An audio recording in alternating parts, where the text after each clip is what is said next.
이번 시간에는 14강 공유결합에 대해서 보겠습니다. 우리 지난번에 했던 이온결합 같은 경우는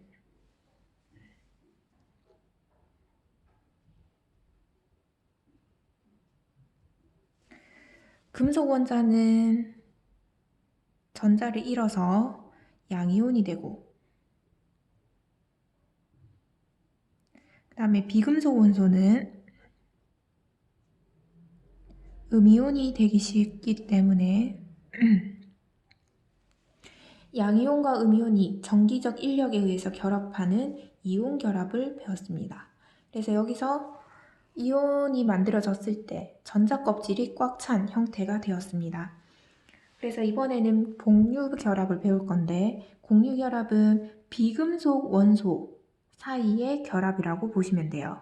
자, 밑에 수소 원자가 보이죠? 자, 수소 원자는 전자를 1개 가지고 있습니다. 그러면 첫 번째 껍질에서는 꽉 찬 형태가 전자 2개여야 돼요. 그러면 수소 원자가 2개가 있으면 양쪽 다 전자가 필요로 합니다. 그래서 이 전자랑 이 전자를 같이 공유하게 됩니다. 그래서 이 전자를 바로 공유 전자쌍이라고 이야기를 하고, 이 공유 전자쌍에 의해서 결합하는 것을 공유 결합이라고 합니다. 자, 그렇게 돼서 이렇게 공유 전자쌍이 한 쌍이 있을 때를 단일 결합이라고 해요. 두 원자 사이에 원자 핵과 원자 핵 사이를 보면 됩니다. 원자 핵 사이에 한 쌍이 있을 때를 단일 결합. 자, 아까 위에 봤던 수소 분자입니다. 수소 분자에 단일 결합이 있고, 그 다음에 플루오린 같은 경우는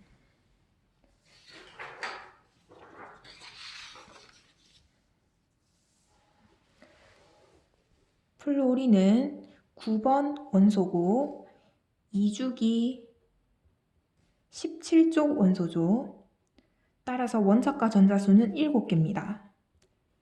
그러면 전자를 7개가 있을 거고, 자, 선생님이 이렇게 떨어뜨려 놓는 이유는 전자가 서로 반발 때문에, 반발력이 있으니까 멀리 떨어뜨린 다음에 그 다음에 옆에다가 하나씩 그려주는 겁니다.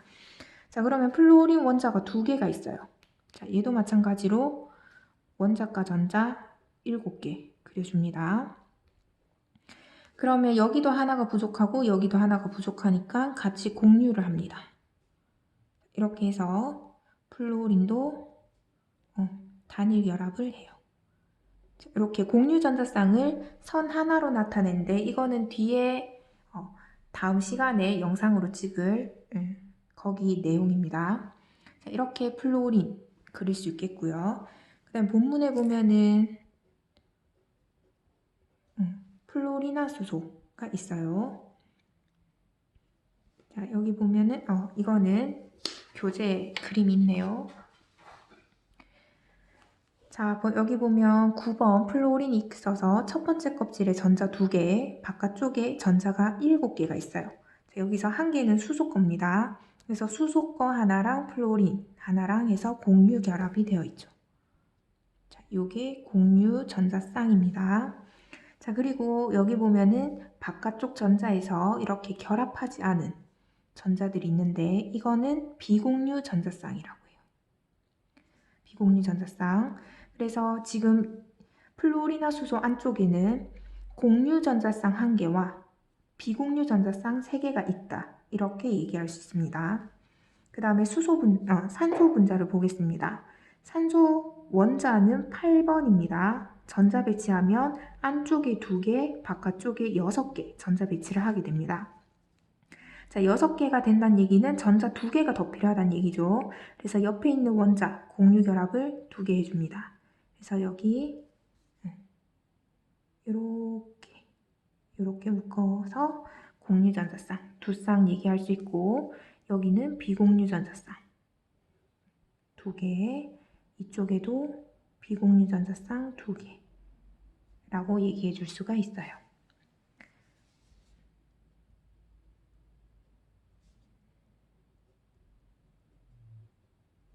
자, 여기 보면 원자 핵하고 원자 핵 사이에 공유 전자쌍이 2쌍이 있죠. 이런 것을 이중결합이라고 얘기를 합니다.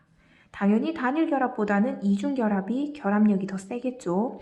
그래서 원자핵 사이도 더 가깝습니다. 그 다음에 세 번째, 질소 원자 두 개가 분자가 됐죠. 질소는 7번이기 때문에 안쪽에 전자가 2개, 바깥쪽에 5개가 들어갑니다. 5개니까 전자 껍질을 채우기 위해서 3개가 더 필요합니다. 그래서 공유 전자쌍이 3쌍이 있어요. 그래서 3중 결합이 됩니다. 자, 3중 결합의 특징은 전자 3개가 더 필요하기 때문에 15족 원소인 질소가 들어가 있는 것을 볼 수가 있죠. 그래서 전자가 16족 원소인 같은 경우는 나올 수 있는 게 단일 결합이 2개가 되던지, 단일 결합 2개가 되던지, 아니면 이중 결합이 되던지 이렇게 되고요.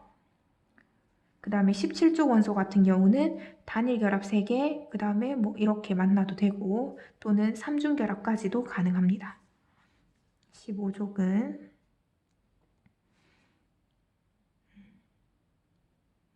단일, 2중, 3중도 가능하다 라는 거. 그 다음에 17족은 전자 1개만 들고 오면 되기 때문에 단일 결합으로 되어 있습니다. 그래서 여기 보면은 수소 아니면 플루오린이죠. 17족 원소의 17족 원소가 됩니다. 자, 그렇게 되고, 자, 밑에 결합 에너지를 한번 보겠습니다.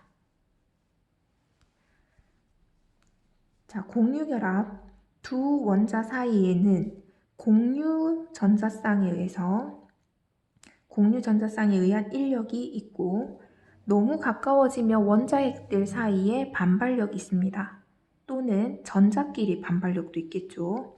다시 인력은 공유 전자쌍에 의한 거, 반발력은 원자핵들끼리 또는 전자들끼리 작용하는 반발력이라고 보시면 돼요.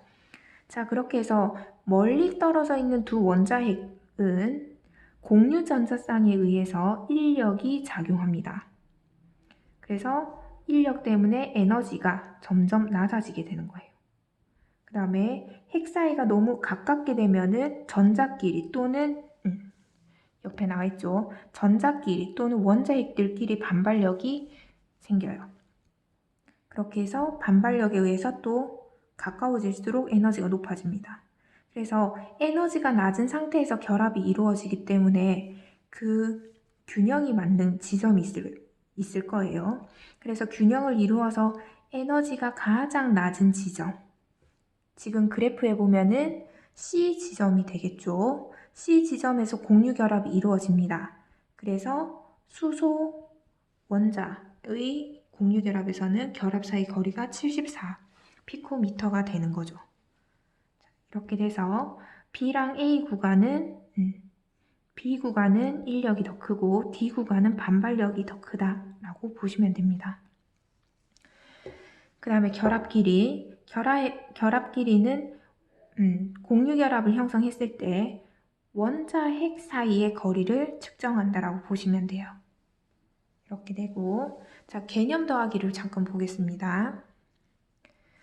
자, 우리 공유 결합 중에서 배위 결합이라는 게 있어요. 보통은 공유를 할 때 전자 1개를 내주고 1개를 받아와서 쌍이 되죠. 근데 하이드로늄 이온 또는 물에 넣은 암모니아 같은 경우는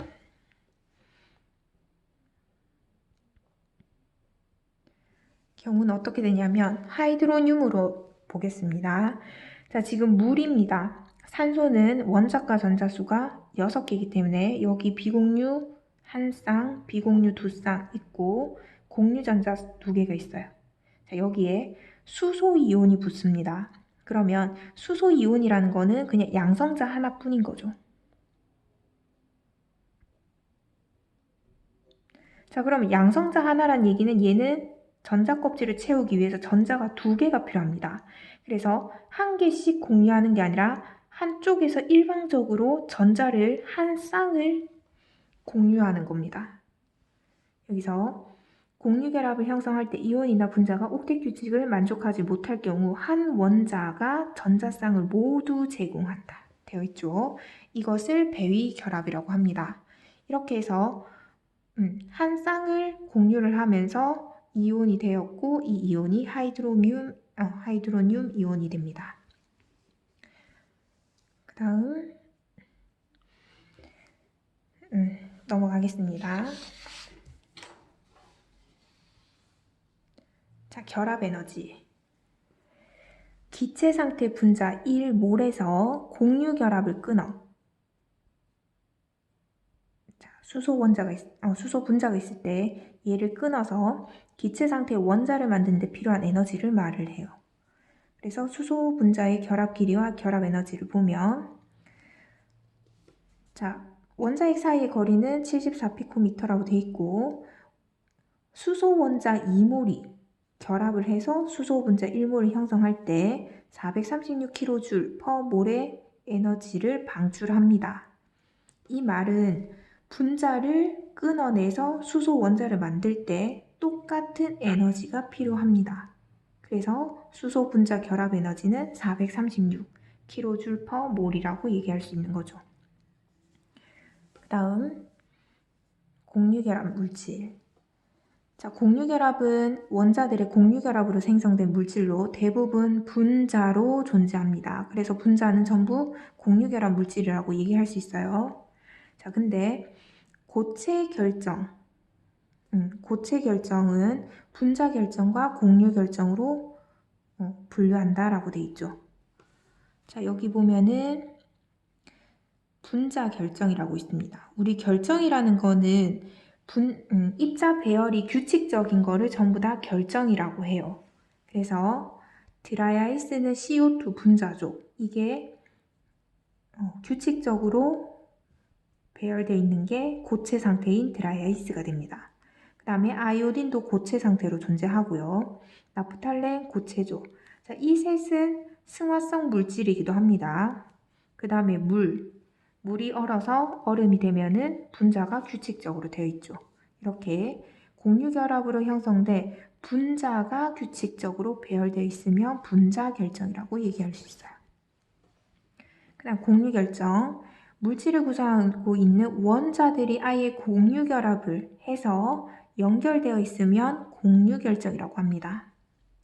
자, 그러면 여기에서는 얘네들이 붙어 있는 게 분자 사이의 인력이에요. 분자 사이 인력 때문에 이렇게 분자 결정이 된 거고요. 공유 결정은 원자 사이의 공유 결합이 된 겁니다.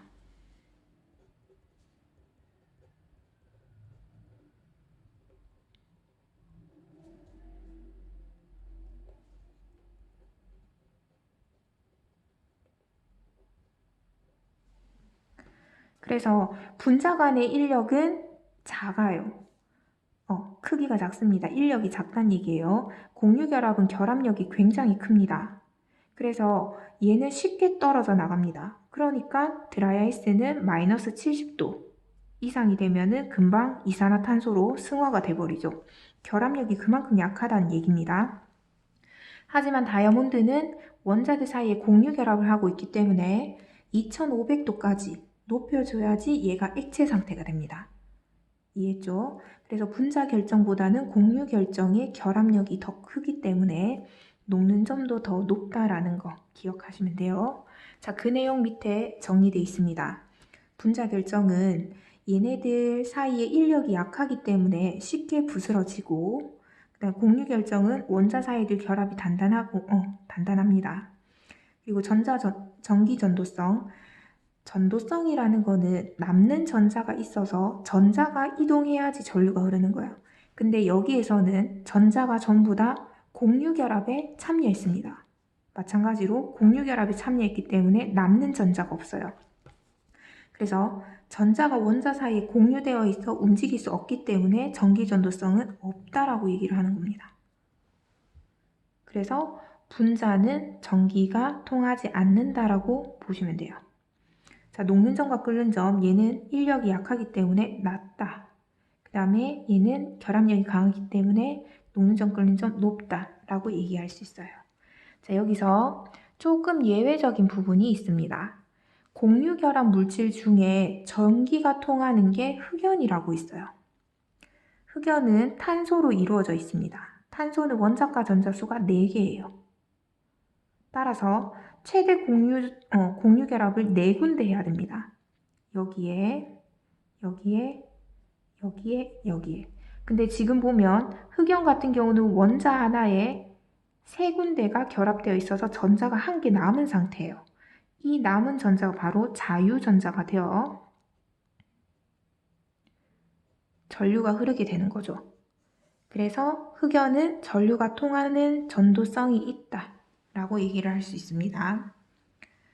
자, 그 다음에 분자 결정 중에서 분자 결정은 아까 액체 상태, 기체 상태에서 전기 전도성이 없다고 했어요. 액체 상태, 수용액 상태에서 전기 전도성이 없다 했습니다. 근데 자, 요거 좀 정리할게요.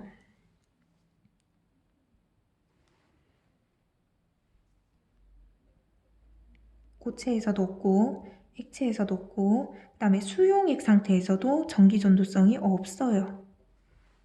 자, 근데 예외적인 게 여기 있습니다.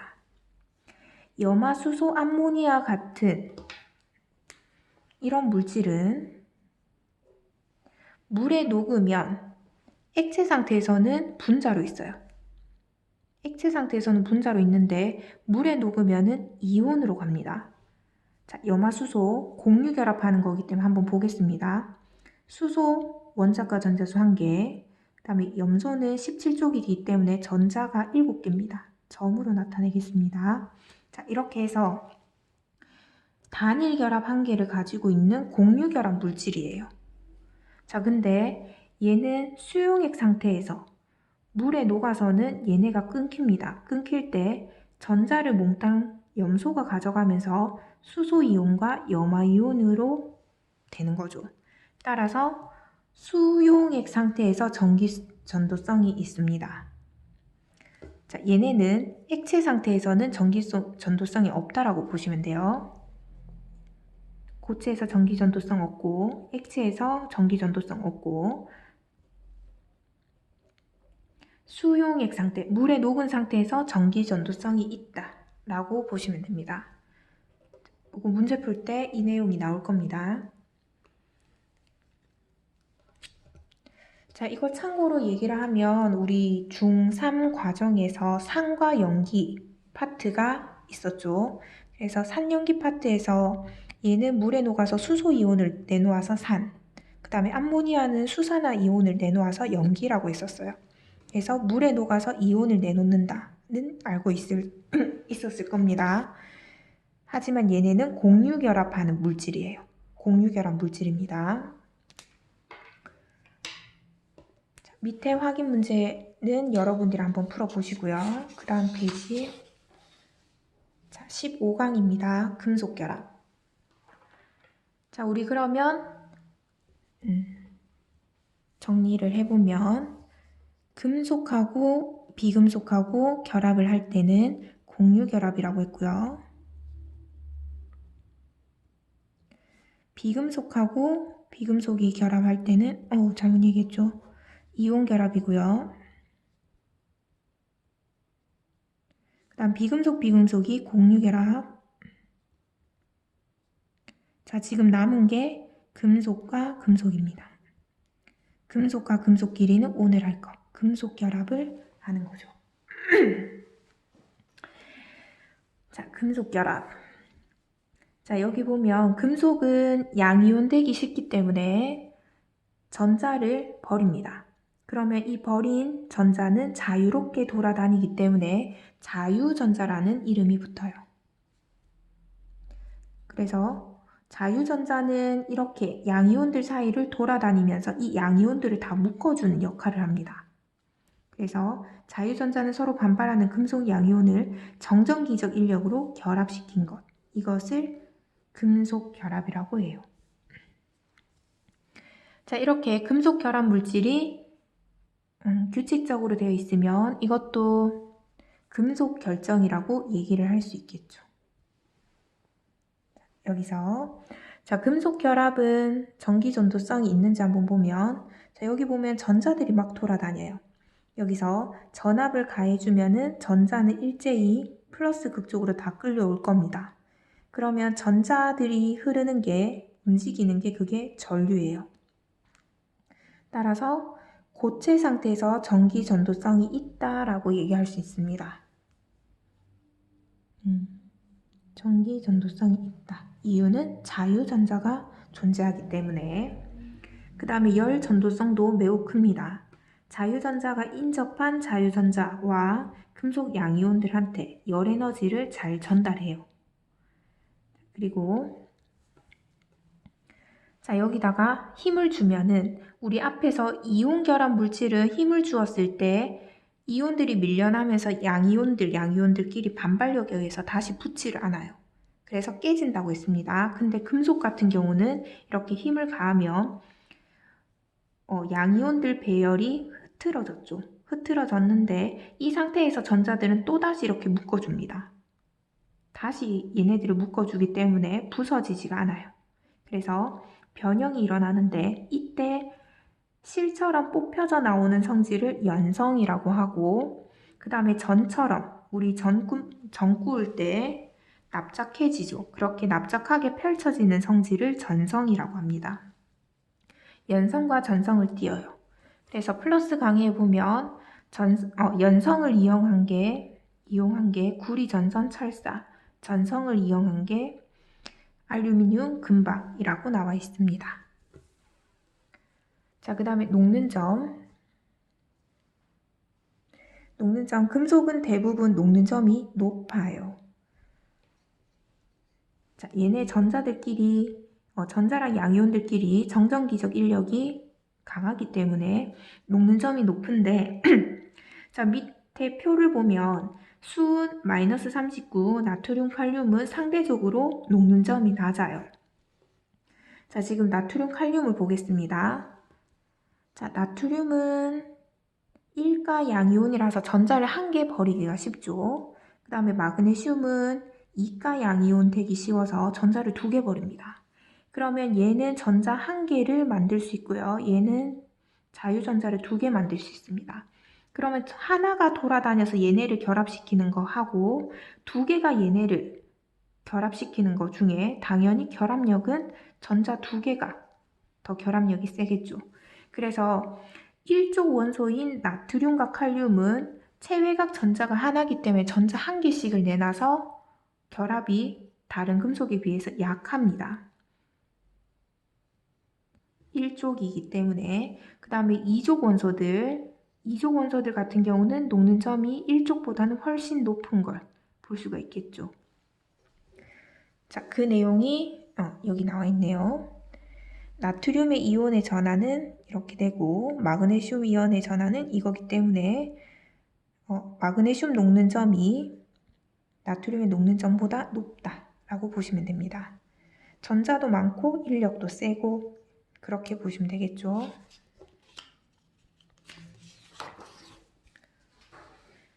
자, 금속의 또 다른 특징 5번째입니다.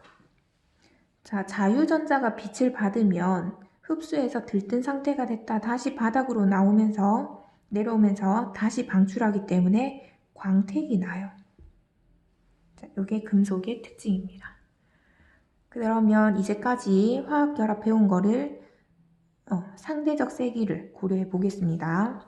자, 이 상대적 세기는 고체 결정의 녹는 점으로 비교를 합니다. 자, 우리 배웠던 거는 결정의 종류가 공유결합한 공유결정, 그 다음에 이온결정, 금속결정이 있고 공유결정은 원자결정하고 그 분자결정이 있었죠. 얘는 원자결정 말하는 겁니다.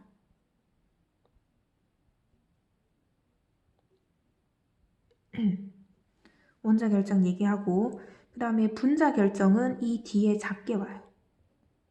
분자결정이 결합력이 작다. 그래프가 이렇게 오면 됩니다. 자, 그래서 원자들의 공유결합이 가장 결합력이 세고 그 다음에 이온결합, 그 다음에 금속결합 이렇게 됩니다. 그래서 일반적으로 녹는 점은 공유결정, 이온결정, 금속결정이라고 얘기할 수 있죠. 다이아몬드가 3500도였네요. 우리 선생님 앞에서는 2500도라고 잘못 얘기했었습니다. 3500도. 다이아몬드 이렇게 되고 그 다음에 산화칼슘, 산화알루미늄 이온 결정이 중간쯤 되고 그 다음에 금속 결정, 그 다음에 분자 결정. 아까 얘기했던 드라이아이스를 얘기할 수 있겠죠. 자, 그 밑에 표로 정리한 겁니다. 이온 결정은 양이온과 음이온의 그 정전기적 인력 때문에 이온 결합을 한 거고 결합력이 높은 편이라서 녹는 적도 높습니다. 고체 상태에서는 이온이 이동할 수 없기 때문에 전기 전도성이 없고 액체나 수용액 상태에서는 있어요.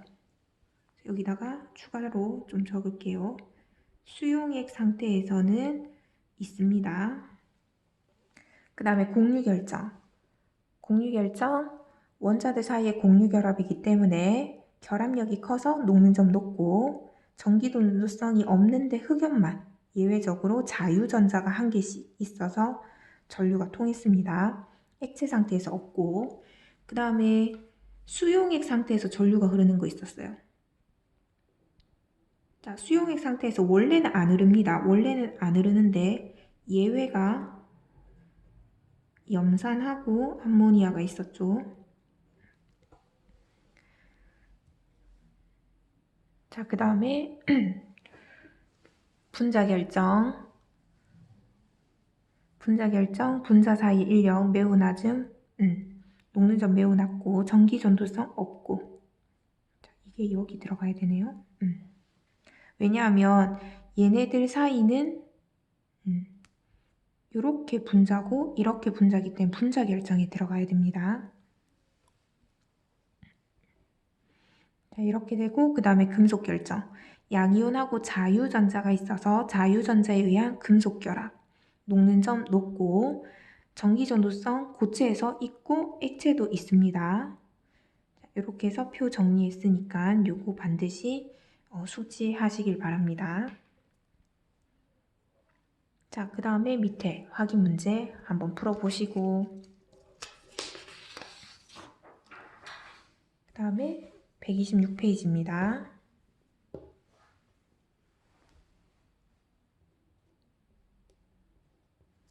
자, 1번 문제는 앞에 영상에서 봤었고요. 자, 2번부터 풀겠습니다. 그림은 화합물 A, B, C의 화학 결합 모형을 표는 A에서 C로 이루어진 화합물 가다의 화학식을 나타낸 거라고 했습니다. 자, 여기 보면 A가 양이온이고 B와 C가 결합해서 음이온이 됐어요. 그러면 A는 전자 한 개를 잃어서 된 겁니다. 그럼 원래는 나트륨이었겠죠. A는 나트륨 원자고요. 그 다음에 보면은 C는 공유 결합을 해서 지금 전자 껍질을 다 찼어요. 그러면 C는 원래 전자 한 개였단 얘기입니다. C는 수소. 자, 그러면 여기서 잘 봐야 되는 게 원래는 전자가 한 개 없었단 얘기죠. 그러면 하나는 수소 거였고 하나는 이온이 되면서 들어온 거기 때문에 처음에는 외부에서 있었단 얘기입니다. 그러면 외부에서 온 거, 그 다음에 수소 거 제외를 하면 두 개를 제외하면 B의 전자는 바깥쪽에 6개, 안쪽에 2개, 즉 8번 산소가 됩니다. 자, 이렇게 해서 A는 나트륨 원자, B는 산소 원자, C는 수소 원자예요. 그러면 여기서 가는 B2라고 했기 때문에 산소 분자가 되겠죠. 이거는 공유결합 물질이네요.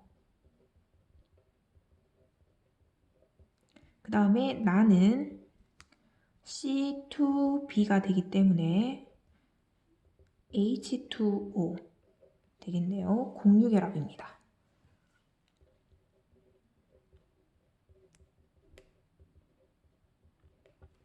그 다음에 다는 A2B 나트륨 2개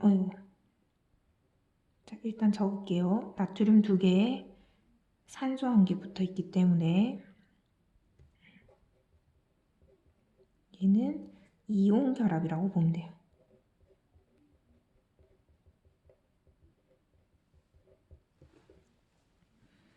자, 그럼 보겠습니다. 보기 기억. A와 C의 원자과 전자수는 같다. A 나트륨 3주기 3주기 1족입니다. 3주기 1족. 수소는 1주기 1족이기 때문에 같은 1족 원소, 원자과 전자수 같아요. 다음 공유 전자쌍 수는, 자, 이거 그려보겠습니다. 산소는 6개이기 때문에 2개씩 더 필요해서 이중 결합을 하고 있고, 그 다음에 수소가 있기 때문에 수소는 단일 결합밖에 안 되죠. 이렇게 됩니다. 따라서 공유 전자쌍 수는 가도 2개고 나도 2개예요. 그래서 같다라고 얘기를 해야 됩니다. 그 다음에 디귿. 나와 다는 화학 결합 종류가 같다? 아니요. 나는 공유, 다는 이온 결합이기 때문에 다르죠. 답이 1번이 되는 겁니다. 자, 이렇게 해서 오늘 강의는 여기까지 하겠고요. 숙제는 129쪽이었던 것 같습니다. 이 단원 마지막까지 문제 푸시면 돼요. 자, 여기까지 하겠습니다.